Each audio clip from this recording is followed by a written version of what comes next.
Bayangin, tanpa disadari, sebenarnya Allah sudah bekerja di situ. Dan akhirnya, apakah akan jadi puncak benar-benar Armageddon yang nanti akan terjadi? Wallahu a'lam. Di mana akhirnya titik itu akan terjadi, di mana sistem teknologi high-tech-nya berhenti pada satu titik. Di saatlah di sanalah persiapan untuk kita mengambil isu Islam dan kaum muslimin. Kemudian Islam akan digunakan di sana dalam panji-panji akan berkibar untuk memenangkan kaum muslimin dari Islam. Saatnya Tazkiyah Kolbu bersama Majelis Asikro. Assalamualaikum warahmatullahi wabarakatuh. Hai MC friends, senang banget pastinya hari ini Kece Bakti kembali hadir menemani kamu tentunya di program kesayangan kita ya. Dimana lagi sih kalau bukan di program Tazkiyah Kolbu. Tapi sebelum itu jangan lupa untuk like, komen, dan juga subscribe. Dan pada hari ini Kece nggak sendirian, Kece ditemani oleh Ustadz Musli Aziz. Assalamualaikum Ustadz. Waalaikumsalam warahmatullahi wabarakatuh. Wah, berbinar sekali nih Ustadz. Semoga wajah Ka'bah masih ada di sini. Amin. Dan kita ikut mengejar, ikut menonton. Amin. Selatan pagi, siang, sore. Betul. Dan Ustadz Musli, hari ini kita mau bahas apa nih Ustadz? Ya, ini bukan karena kebetulan. Karena saya juga baru hari kedua menjalankan itu hari akhir. Jadi itulah Allah Musyawarah juga sekaligus menyampaikan bukan juga lagi kebetulan. Karena memang saat ini suara umat di negeri ini sedang tertuju pada dua titik ya. Ada Baitullah, ada Baitul Maqdis. Sehingga rasanya menarik kalau suara kita ini akan bahas tentang relasi kohesif antara Baitullah yang ada di Mekah dengan Baitul Maqdis yang ada di Palestina. Utamanya dari segi pintuan sejarah dan makna-makna yang terkandung dalam Al-Quran. Insya Allah jadi pencerahan yang buat teman-teman sekalian, muslim dan yang apalagi punya kedatangan untuk menjelajah dunia sejarah dan sekaligus juga ingin mencoba mencari hasanah ayat-ayat Al-Quran. Baik, kita akan mulai nanti bicara. Saya akan mulai dari titik mana karena bagaimanapun itu adalah titik kita. Perbincangan apapun akan menjadi syarat ilmu, hikmah dan mengandung berkah ketika dia memulai dari Al-Quran. Saya ingin mengutipkan Al-Quran surah Al-Imran yang ayat 96 bisa dilihat di sini. A'udzubillahi minasyaitonir rajim. Inna awwala baiti wudi'a lin-nas alladzi barakatan mubarakan. Sebutnya awal rumah atau rumah pertama budi ayat dibangunkan oleh Allah Azza wa Jalla. Jadi nasib manusia itu adalah lagi diberkati yang ada di Makkah, sekarang namanya Makkah, yang sangat diberkati. Ada kalimat yang menurut saya harus coba kita telusuri. Ada berkah, ada mubarak. Dan ini kalimatnya nanti melekat dalam bahasa Arab disebut dengan ma'at man'ut atau sifat dan sifat. Sifatnya adalah berkah, yang disifatkan adalah berkah. Ia akan melekat kemarin-kemarin yang dulu lampau atau sekarang atau yang akan. Ini karakter dari keberkahan yang ada pada berkah ini adalah sangat melekat kapanpun, dimanapun, dalam kondisi apapun. Maka pendampingan ayat ini pun tidak persis nempel. Nanti akan ada menarik pada saat kita membincangkan ada kata yang mirip-mirip itu, tapi kok ada sedikit berbeda karakter. Baik, kata lima rahmatullah SWT, ini hal yang kemudian pernah terjadi di masa Rasul SAW masih hidup. Ada salah seorang sahabat beliau yang bernama Abu Dhar. Abu Dhar ini pernah bertanya kepada Rasulullah. Jangan lupa Rasulullah memiliki kedekatan yang sangat prima dengan para sahabatnya. Namanya sahib, itu dekat banget ke persahabatannya. Sehingga hal-hal yang kecil sekalipun juga sering ditanya kepada Rasulullah. Tidak diendapin gitu, tidak ditahan, tapi Tidak dipendam ya. Tidak dipendam. Ya. Nah, ada yang menarik kemudian pertanyaan ini mengkritik dari seorang Abu. Tadi ditanyain oleh orang-orang yang memang senang dengan kajian yang kefokin, gitu. Yang suka pengen kepo gitu. Ya Rasulullah, rumah pertama dibangun di muka bumi ini, di planet ini apa? Kemudian berikutnya apa? Dan berapa jaraknya? Ini kan pertanyaan-pertanyaan yang menurut saya wajar ya dan manusiawi, orang pada pengen tahu kan. Nah, kebetulan yang ditanya adalah yang insya Allah jadi pembenaran untuk semua sumber. Ketika apapun pertanyaan itu akan menjadi berhenti dan selesai ketika disampaikan kepada Rasul kan. Mungkin mereka masih bersama Rasul macam menanyakan itu, maka adalah Rasul SAW sama yang tukarin hawa ini wa ilah. Rasul itu nggak bicara kecuali atas ilmu. Rasul berbicara dalam konteks apapun itu, ya. Baik itu menjawab ataupun tidak menjawab, apa tidak menjawab, berikan pencerahan ataupun memang dibimbing langsung dari atas, ya. Adalah pastinya atas izin Allah dan skenario Allah, ya. In huwa illa wahyu, itu pasti mengandung wahyu dari Allah, tapi benar adalah dari Allah. Rasulullah menjawab, Baitullah. Yang satu ini dia ada di Mekah. Kemudian pertanyaan keduanya berikutnya adalah apa? Baitul Maqdis yang ada di Palestina. Berapa jaraknya? 40 tahun. Rasul di antara salah satu mukjizatnya adalah beliau bisa menerawang, bisa menjelajah tiga dimensi. Dimensi yang lampau, dimensi kecilnya, dan dimensi yang lampau. Itu Rasul tapi dilekati dengan tiga dimensi. Sehingga ketika beliau menyampaikan jawaban atas satu dalam kita itu, beliau pasti sudah menerawang kejadian-kejadian yang dulu, kejadian-kejadian sekarang, kejadian yang akan datang. Sudah terlihat ya. Sudah terlihat, jadi sudah ada LG tayangan, ya, langsung layar itu kita nah, langsung menjawab itu, Baitullah. Baik, akhirnya kemudian para ahli sejarah juga mengaitkan beberapa ayat Quran dan beberapa ayat lain membenarkan ketika Al-Quran mengatakan di surat Ali Imran ayat 96 bahwa sungguh Allah membuka kalimat dengan kata sungguh, inna, ini adalah harfu taukid. Ya, orang kalau membaca ayat kemudian diawali dengan kata inna, itu hak, benar, pasti benarnya. Sungguh Allah menekankan itu. Rumah pertama yang dibangunkan Allah, ya, adalah Makkah al-Mukarramah. Di mana itu? Di Mekah. Kenapa dikatakan Makkah? Kok kemudian menjadi Makkah? Makkah ini adalah sebuah tempat yang orang-orang Arab itu mendefinisikan ketika istilah Makkah dimunculkan, tempat ini akan mudah bagi orang ketika dia berkunjung, gampang banget meniru air mata. Sering melok, cepat meloknya. Nah, kebetulan tangisan itu nama masalahnya Makkah. Tangisan itu masalahnya Makkah atau Makkiyah atau bukaan, itu namanya tangisan. Nah, derivasi kata dari kata Makkah itu ya Makkiyah, menangis. Dan benar, sesiapapun orang yang datang ke tempat Makkah, nama lain adalah Baitul Atiq, ya, rumah purba. Karena memang pada akhirnya sejarah mengatakan ini tempat bukan sembarang tempat. Mereka para ahli politik misalkan, ya, para penguasa-penguasa yang ada di sekitaran Jazirah Arabia, gitu ya, yang membentang panjang sekali itu, mereka punya keyakinan ada semacam daya magis, ya, daya magis yang kuat pada diri Ka'bah itu. Mereka punya keyakinan kuat bahwa kalau ada pernah dia menghadapkan wajahnya ke rumah purba itu, maka dia akan langgeng politiknya. Ya, ada udah punya magic itu. Ya. Jadi mistik betul di kalangan-kalangan sejarah itu.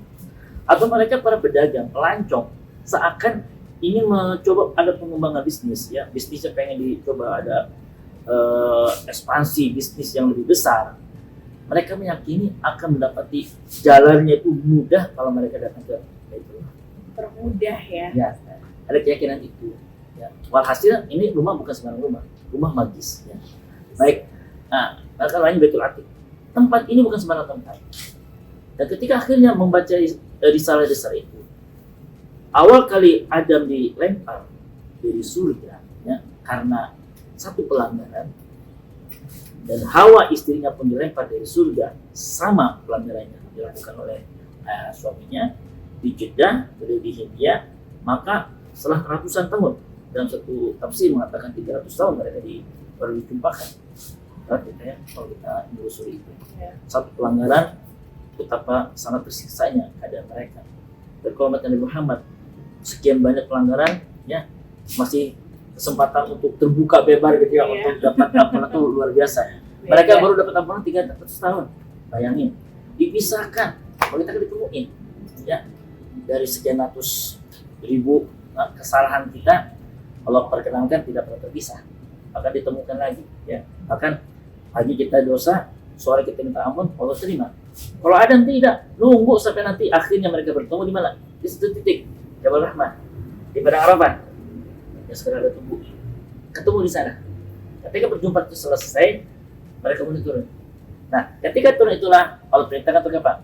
Bangun bayi. Ingat, Adam saat itu adalah sosok yang masih terbatas. Kenapa terbatas? Adam itu kan masih segala sesuatunya harus dibimbing oleh Jibril dengan Allah. Wa 'allama Adam al-asma'a kullaha thumma 'aradahum 'ala al-malaikati faqala anbi'uni. Ini adalah sebuah dalil menunjukkan bahwa Adam itu diajarin semuanya oleh Allah, oleh Jibril. Dan ini. Apalagi ketika dia di planet ini sendirian, dia nggak tahu ini apa kan nggak ngerti. Maka diajarin tuh, dikenalin semua bahasa-bahasa, dikenalkan semua nama-nama, gitu ya. Karena bagaimanapun bahasa adalah untuk mengekspresikan sebuah dialog komunikasi kan gitu. Baik, akhirnya dikenalkan oleh Allah, ayo ke sana turun. Di mana? Di titik yang sekarang adalah Baitullah. Ya. Allah lihat orang-orang yang tertarik dengan dunia ilmu bahasa, nahwu, sorof, itu ada kalimat yang namanya kalimat itu kan dalam bahasa kita aja ada kalimat aktif, kalimat pasif.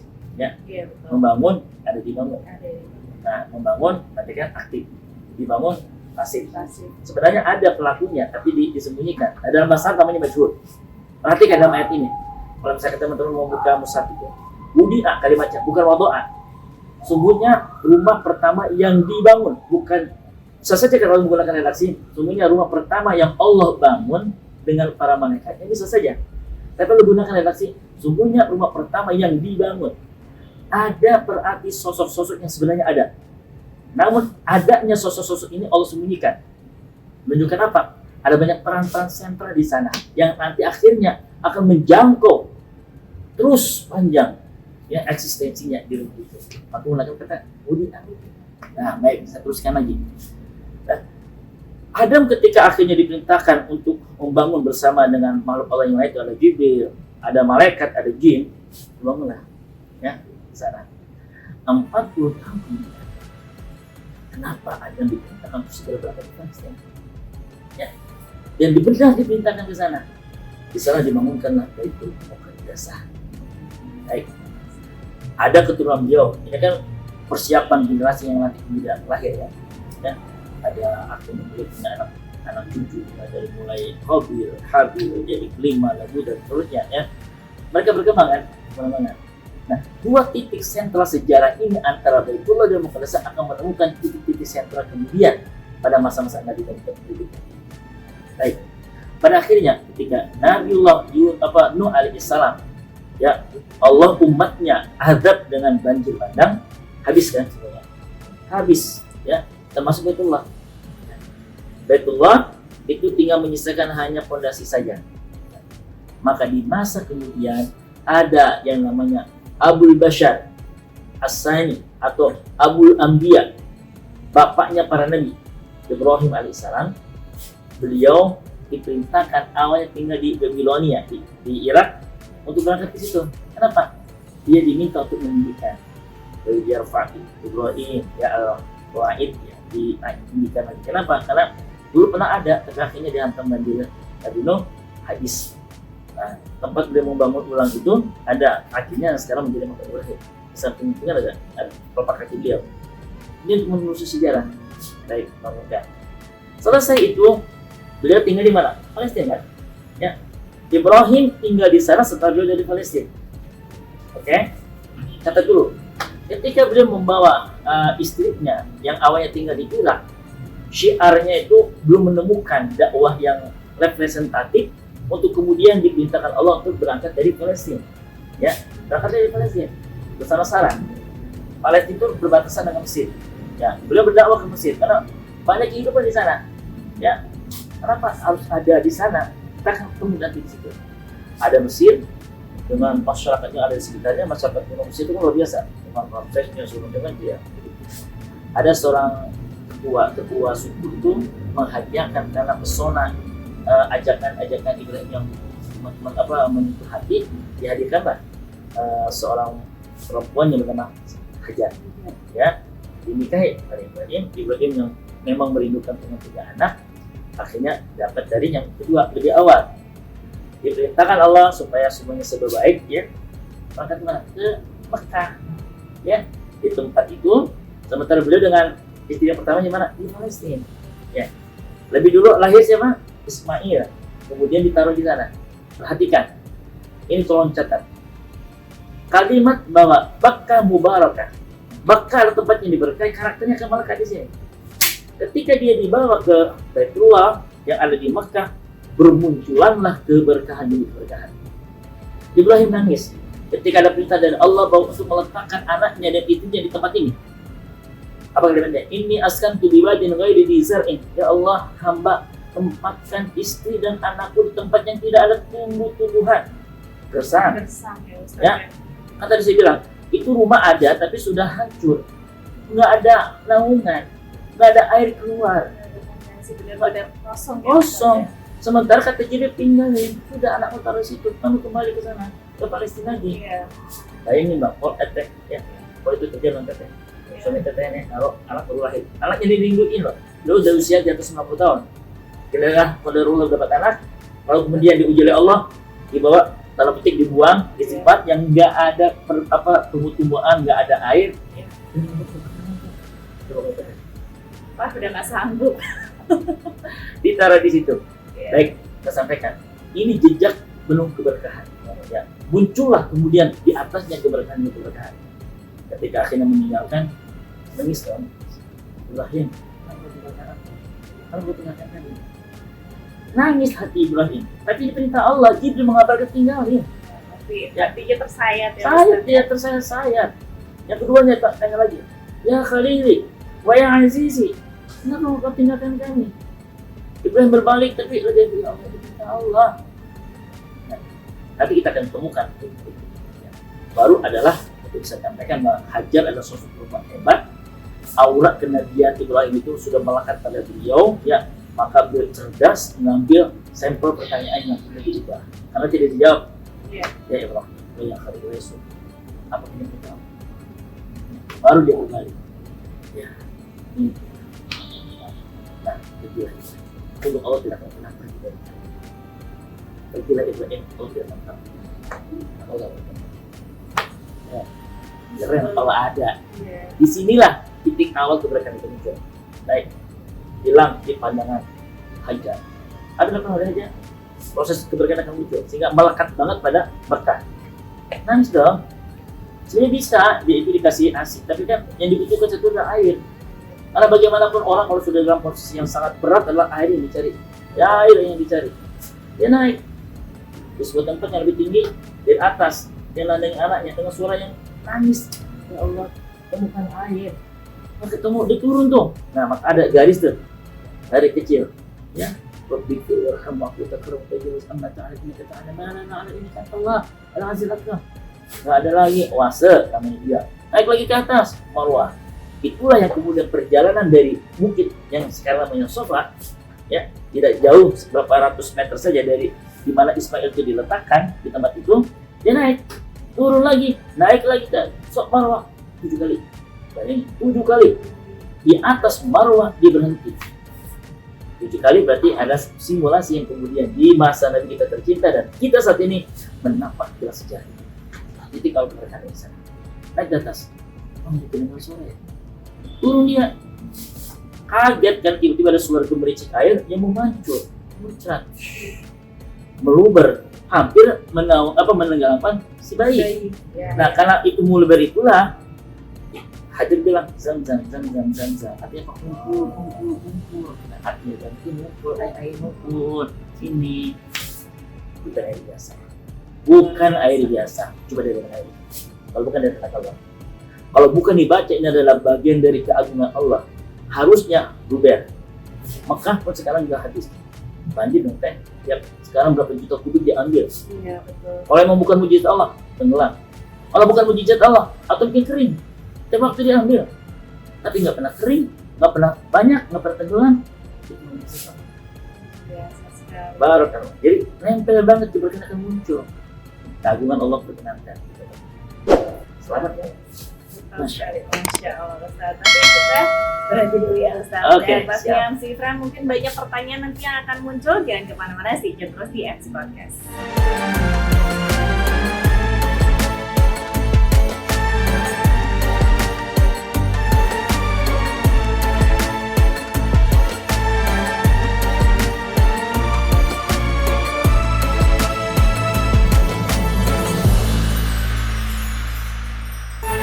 MC Fran balik lagi tentunya di program Tazkiyah Qalbu masih bersama Ustaz Musli Aziz ya.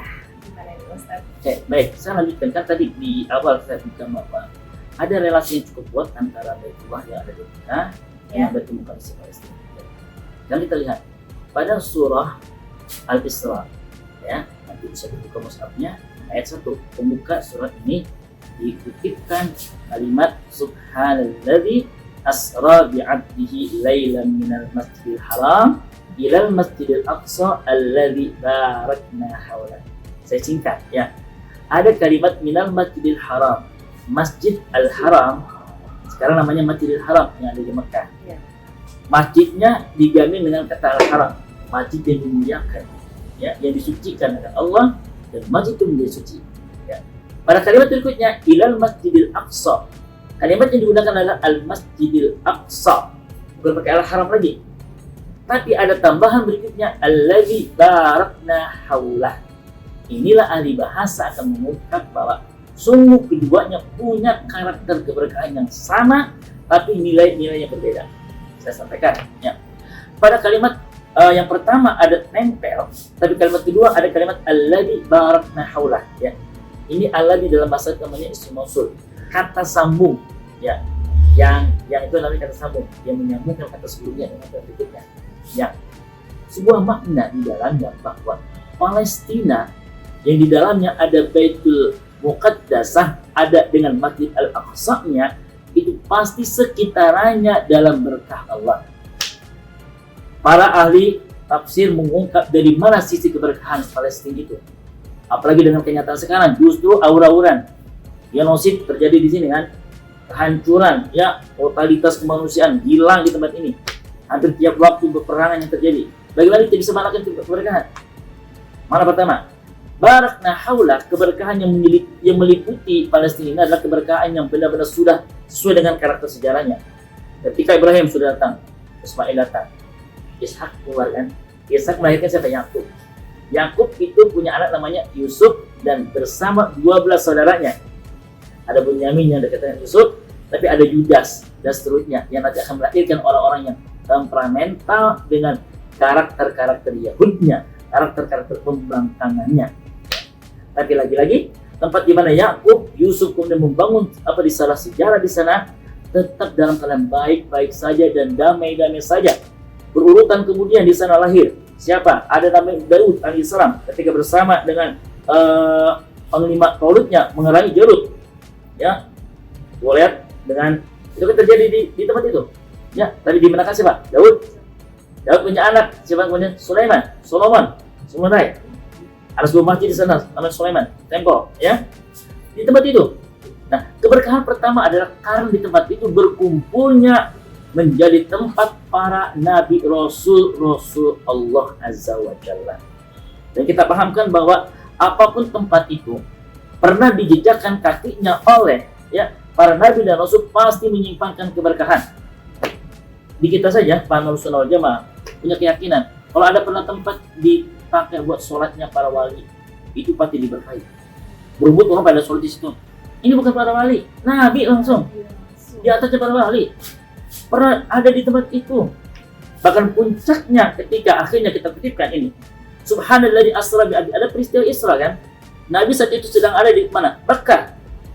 Ada di Hijr Ismail. Hijr Ismail siapa? Anak Ibrahim. Ibrahim tinggal di Palestina. Ismail lahir di mana? Di Palestina. Kemudian dibawa ke Mekah kan? Tidur di sana. Proses keagungan muncul di situ. Yang biasanya ditempuh hampir 1 bulan dari Mekah ke Palestina. Cuma 1 malam saja. Lailan minal Masjidil Haram. Lailan 1 malam saja. Malam MC Friend. Ya. Nggak sampai semalam. Berapa jam saja, Set?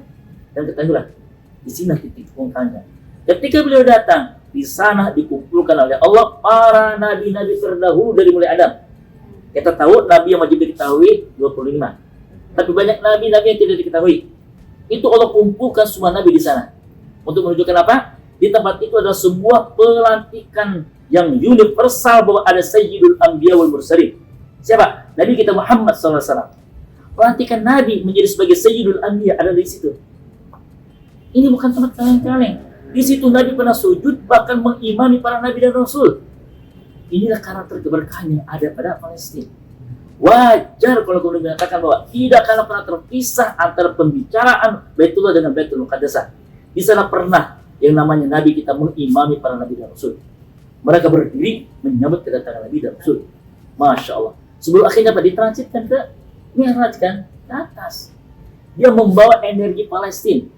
Setelah energi Makkah dimasukkan di Palestina, ini menjadi dua energi dilesatkan menuju Baitullah, Baitul Ma'mur yang ada di atas, Sidratul Muntaha. Itulah karakter keberkahan. Pertama ada pada Palestina, karena pernah menjadi tempat di mana Nabi kita mengimami para Nabi-Nabi dan Rasul terdahulu. Transit awal untuk kemudian naik ke Sidratul Muntaha. Dan akhirnya kita sampaikan bahwa ketika sudah berjenjang lama, belum lagi dengan Nabi Musanya, dengan Nabi Isanya, itu terlalu panjang ceritanya. Nabi kita tercinta Muhammad SAW ketika itu berada di Madinah. Ya, selama ketika di Mekah pun 16 bulan, berarti 1 tahun setengah, ya, hampir 1 tahun setengah. Nabi itu sholat menghadap Baitul Muqaddasah. Berarti bukan kaleng-kaleng. Beliau sholat ketika itu sore, tiba-tiba ada sebuah peristiwa. Lagi anak-anak sholat menghadap Baitul Muqaddasah, Allah perintahkan bisik kepada Nabi, biasa berputar, ya 90 derajat, akhirnya menghadap membelakangi Baitul Muqaddasah, menghadap ke Ka'bah. Maka teman-teman menjadi berarti kiblatnya. Nabi pernah sholat menghadap Ka'bah, menghadap Baitul Muqaddasah, lalu menghadap ke Baitullah. Nah, alladzi barakna, saya sampaikan lagi. Karakter berkat ini memang tidak akan sebagaimana melekat yang terus-menerus terjadi dalam Baitullah, akan terlalu beriringan dengan yang lain. Pada Palestina akan beriringan keberkahan itu dengan hal-hal yang lain.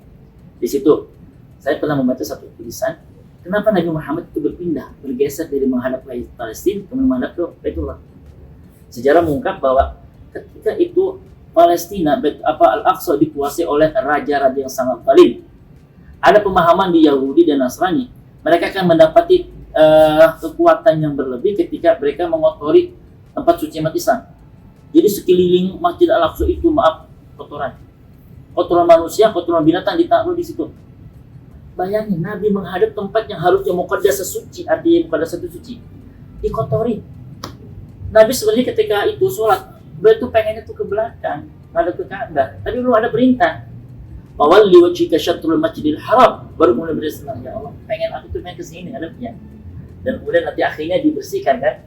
Pada masa-masa berikutnya Baitul Muqaddasah dibersihkan, bergeser. Ya kata Imam Ahmad SAW.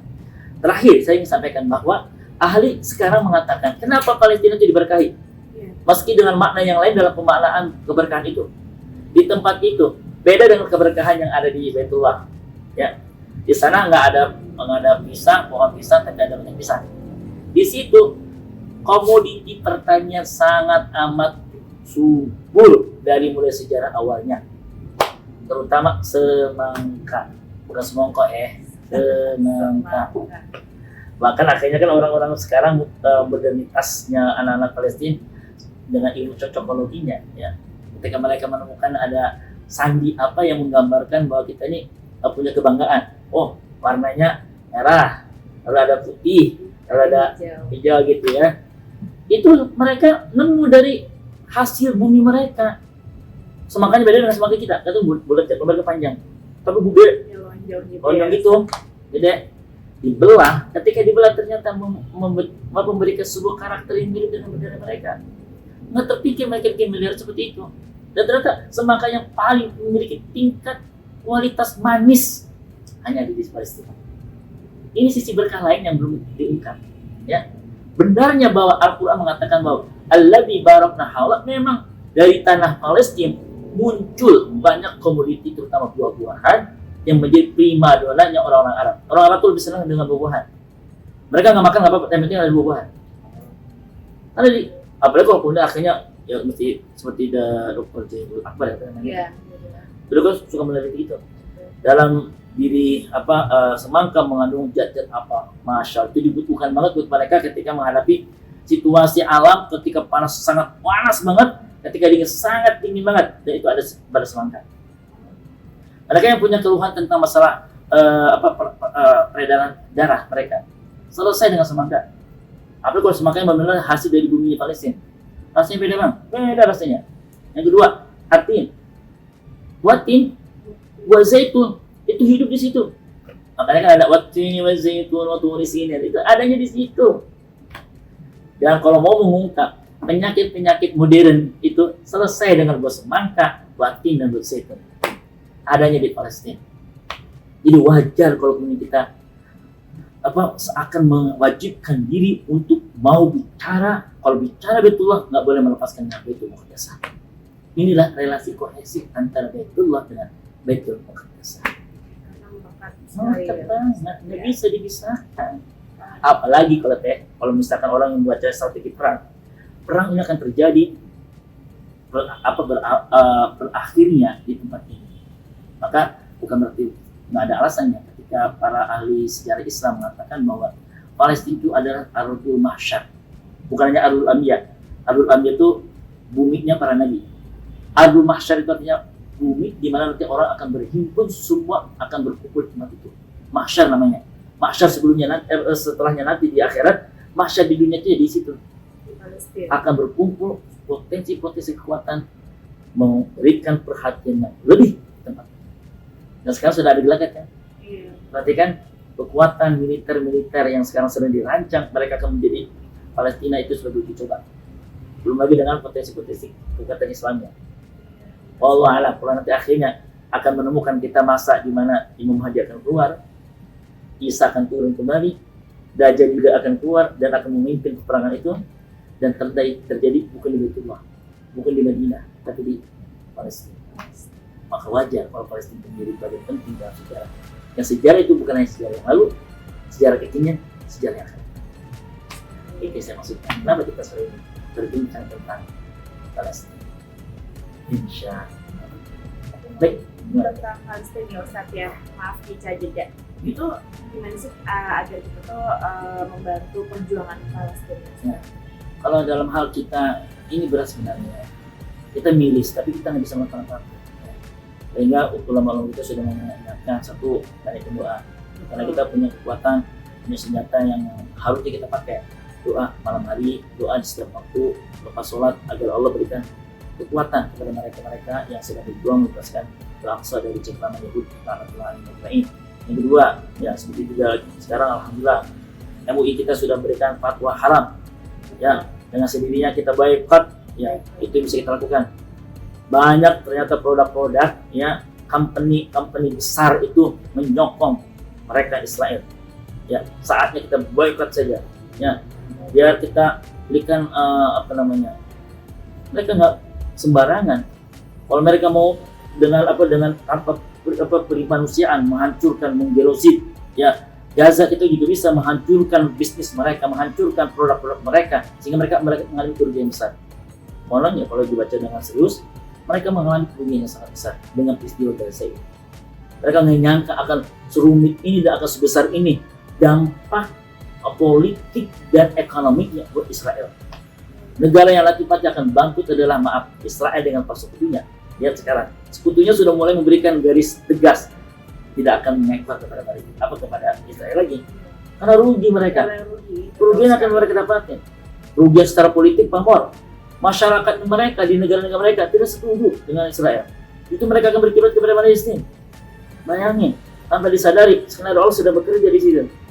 Dan akhirnya, apakah akan jadi puncak benar-benar Armageddon yang nanti akan terjadi? Wallahu a'lam. Di mana akhirnya titik itu akan terjadi, di mana sistem teknologi high-tech-nya berhenti pada satu titik. Di saatlah di sana persiapan untuk kita mengambil isu Islam dan kaum muslimin. Kemudian Islam akan digunakan di sana dalam panji-panji akan berkibar untuk memenangkan kaum muslimin dan Islam. Insya Allah ya, Sifran ya. Lalu ada dalil nggak sih Ustaz untuk membela Palestina? Itu pasti, karena kan tadi saya sudah sampaikan ya. Israel tak pernah menjadi kiblatnya orang Islam ketika sholat. Dan pihak PBB juga mengakui kalau itu menjadi sebuah bagian dari sistem religiusitas sebuah masyarakat, situs-situs yang memberikan keyakinan kepada masyarakat, maka dia harus dilindungi. Dan kita sudah meyakini bahwa tempat itu harus kita jadikan tempat yang harus kita penuhi. Tadi mengatakan la yushaddu rihal, ya, tidaklah aku sangat perintahkan kalian melakukan sebuah perjalanan illa ya salat masyarakat kecuali pada tiga masjid, ya, yaitu Ka'bah di Mekah, Madinah, dan di Palestina. Ya. Berarti tiga ini adalah bagian penting konsentrasi kita, mengambil langit energi dengan Qur'annya, mengambil sunnah dengan energi Madinahnya, dan mengambil kesosialan ya dari Palestina. Jadi udah cukuplah sebenarnya dalil karena kita harus benar-benar berbagi perhatian terhadap Palestina. Dan ujung cerita kita nanti akan terjadi di Palestina dengan menyebarkan janji dari Imam Mahdi kita, ya, yang nanti kita akan tunggu kapan maksudnya. Wallahu a'lam bishawab, dan akan dibilang oleh Allah SWT. Kalau gitu kita harus pasrah atau gimana tuh Ustaz? Saya Karena kan pikir kalau misalnya kita lihat di perdebatan netizen ya Ustaz, ya, ada yang bilang takut, ya pastinya kiamat itu bakal muncul ya Ustaz, ya. Bekal apa sih yang harus kita lakukan ya Ustaz? maaf, kalau istilah bahasa kita harus koreksi, ya. Kalau akhirnya kata Nabi Muhammad SAW, seandainya di masa kita nanti kita mendapati informasi Imam Mahdi tidak datang dengan benar-benar Imam Mahdi yang sesungguhnya, ya, maka perintah hadis mengatakan apa? Sekalipun kau harus merangkak di sebuah kutub, maka rangkaklah, lakukan itu. Artinya Pak, kita harus membantu, kita harus bersama dengan perjuangan itu. Karena kita nggak tahu apakah ini adalah benar dalam sebuah cerita akan berakhir di masa kita, Allah alam. Nah, pada posisi kita tidak tahu, maka lakukanlah apa yang bisa kita lakukan. Kita bersyukur pemerintah kita juga ikut mengapresiasi perjuangan dan sangat mendukung stay, ya, bersama perjuangan Palestina. Ibu Menlu kita luar biasa, di aksi kemarin dengan Masya Allah menggetarkan dunia loh, mengguncang semua netizen dunia. Kok bisa kita sampai 2 juta berkumpul tempat yang sama, ya. Itu bagian dari perjuangan kita yang bisa kita lakukan. Ciwer lah kita lakukan perang mental kepada mereka. Dan artinya apa? Berdampak hebat. Orang Inggris, masyarakatnya nggak setuju. Yang berada di belakang Israel itu hanya para politik-politik mencari muka aja. Yang mereka memang punya sifat-sifat keyahudiannya mereka. Ya. Yang ada di Amerika pun sama. Masyarakat Amerika dia pasang bendera Palestina. Masyarakat yang nggak mendukung Yahudi, mendukung Palestina. Prancis pun sama, Swedia pun sama, Eropa sekarang berada di belakang Palestina. Kalah secara moral, mental itu Israel. Habis mereka sebenarnya. Jadi menurut saya, apa yang kita bisa lakukan dengan handphone kita? Sebarkan info tentang ini. Di-ban lagi, muncul lagi, di-ban lagi, muncul lagi. Sampai mereka kapok. Artinya mereka pun harus mengakui Islam adalah agama hak. Ya. Ini bukan persoalan Islam sebenarnya. Persoalan kemanusiaan. Islam pun membincangkan tentang kemanusiaan itu. Masa tidak harus menjadi muslim kita bisa bicara untuk berada di belakang Palestina. Cukup menjadi manusia sebenarnya. Kita pun bisa menjadi bagian penting kemerdekaan Palestina. Ya. Mungkin Ustaz bisa memberikan kesimpulan Baik, ikhwatul iman rahmatullah SWT. Sengaja memang sore ini ikhwatul iman MC Brian yang berbahagia membincangkan sedikit ya rumit ketika kita menjelajah sejarah, menjelajah tafsir, ya, menjelajah ayat Al-Quran dan dalil-dalil, supaya kita membukakan mata batin kita bahwa ada persoalan serius untuk sama-sama kita bagi perhatian kita dengan keadaan Palestina saat ini. Ya, berbincang anda yang ingin soleh di depan Allah dengan terus-menerus berangkat umrah yang berupa Palestina. Silakan dengan umrah anda. Karena bicara umrah, bicara Baitullah, tidak pernah lepas dengan Baitullah besar. Satu paket. Anda bicara tentang Baitullah, Anda perlu bicara tentang Baitullah besar.